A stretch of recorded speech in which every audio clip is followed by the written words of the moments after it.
கிருஷ்ணகிரியில் பாஜக தலைவர் நயினார் நாகேந்திரனுக்கு சால்வை அணிவிக்க அனுமதி மறுத்ததற்கு எதிர்ப்பு தெரிவித்து பாஜக நகர பொதுச் செயலாளர் வடிவேலன் அந்த சால்வையை தீயிட்டு கொளுத்த முயன்றதால் பரபரப்பு ஏற்பட்டது. கட்சி அலுவலகத்திற்கு வந்த வடிவேலனிடம் தேர்ந்தெடுக்கப்பட்ட முக்கிய நிர்வாகிகள் மட்டும் சால்வை அணிவிக்க முடியும் என கூறியதால் அவர் கோபமடைந்து அலுவலக வாயிலிலேயே அந்த சால்வையை தீயிட்டு கொளுத்த முயன்றார்.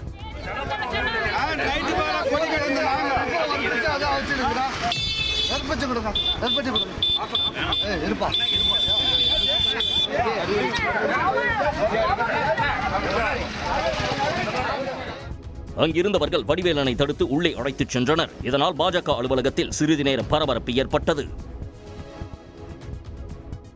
விருதுநகர் மாவட்டம் ராஜபாளையத்தில் பிரபல பிரியாணி கடையில் இருந்த சுமார் 18 கிலோ அளவிலான பழைய உணவுப் பொருட்களை உணவு பாதுகாப்புத் துறையினர் பறிமுதல் செய்து அழித்தனர். புதிய பேருந்து நிலையம் பகுதியில் உள்ள கடையில் உணவு பாதுகாப்புத் துறையினர் ஆய்வு செய்தனர். அப்போது பழைய இறைச்சி, பழைய பரோட்டா மாவு, உரிய வெப்பநிலையில் பராமரிக்கப்படாத மீன், கோடி இறைச்சி மசாலா கலவை இருந்தது தெரியவந்தது.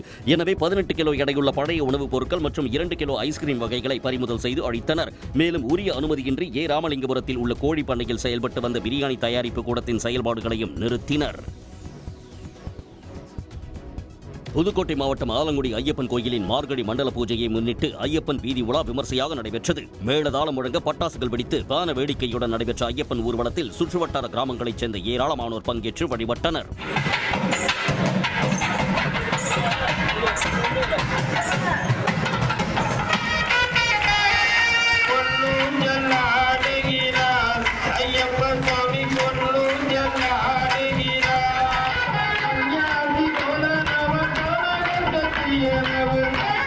வீதி உலா கோயிலில் நிறைவு பெற்ற பின்னர் ஐயப்பனுக்கு சிறப்பு ஆராதனை நடைபெற்றது. தொடர்ந்து 18ஆம் படி சிறப்பு பூஜையில் ஐயப்ப பக்தர்கள் பங்கேற்று வழிபட்டனர்.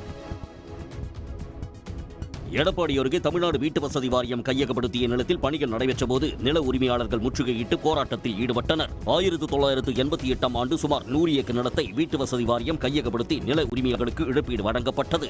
இதில் மேட்டுத்தெருவைச் சேர்ந்த 11 குடும்பத்தினர் கூடுதல் இழப்பீடு கோரி வழக்கு தொடர்ந்த நிலையில் தீர்ப்பு அவர்களுக்கு எதிராக வந்ததாக கூறப்படுகிறது. இந்நிலையில் நிலத்தை சமன்படுத்தும் பணியில் வீட்டு வசதி வாரிய அலுவலர்கள் ஈடுபட்டிருந்த போது 11 குடும்பத்தினரும் அலுவலர்களை முற்றுகையிட்டு வாக்குவாதத்தில் ஈடுபட்டனர். திருப்பூரூர் அருகே ஆலத்தூர் சிட்கோ தொழிற்சாலையில் பாய்லர் வெடித்த விபத்தில் தொழிலாளர் ஒருவர் உயிரிழந்தார். சிட்கோ வளாகத்தில் உள்ள தனியார் தொழிற்சாலை ஒன்றில் நாகராஜன் என்ற தொழிலாளி வேலை பார்த்துக் கொண்டிருந்தபோது பாய்லர் வெடித்தது. விபத்தில் சிக்கி தொழிலாளி நாகராஜன் உயிரிழந்ததால் ஆத்திரமடைந்த அவரின் உறவினர்கள் சிட்கோ வளாகத்தில் ஆர்ப்பாட்டத்தில் ஈடுபட்டனர். தொடர்ந்து நடைபெற்ற பேச்சுவார்த்தையில் உயிரிழந்த நாகராஜன் குடும்பத்தினருக்கு உரிய நிவாரணம் வழங்குவதாக உறுதியளிக்கப்பட்டதால் போராட்டம் கைவிடப்பட்டது.